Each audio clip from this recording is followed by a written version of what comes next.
সমর্থন নিয়ে কোদাল মার্কাই এখানে আপনি বিপুলভাবে বিজয়ী করবার পরে নিশ্চয়ই আমি তার নাগরিক সেবাগুলো নিশ্চিত করবার জন্য আমি নিশ্চয়ই এখানে কাজ করব।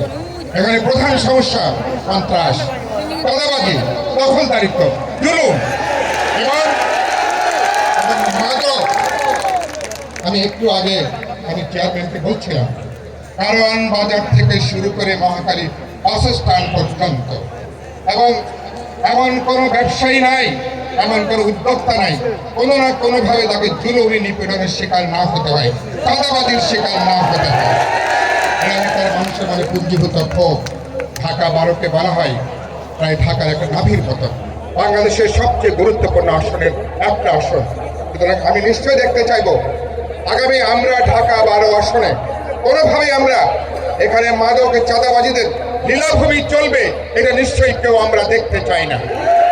এবং ঢাকা 12 আসনে মানুষের জানমাল নিরাপত্তা করে নিশ্চিত হবে এবং এখানে নারীরা আছেন এবং তাদের অধিকার, তাদের নিরাপত্তা নিশ্চিত হবে।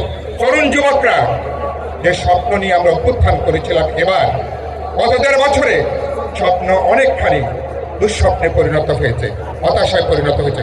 আমি বিশ্বাস করতে চাই তারেক রহমানের নেতৃত্বে আমরা আগামী 12 তারিখ মানুষের গণরায়ের মধ্য দিয়ে, নির্বাচনের মধ্য দিয়ে মানুষ তার উপরে যে দায়িত্ব অর্পণ করবে, জাতীয়তাবাদী দলের উপরে যে দায়িত্ব অর্পণ করবে, এই হতাশ লক্ষ লক্ষ কোটি যুবককে নতুন করে আমরা স্বপ্ন জাগাবো।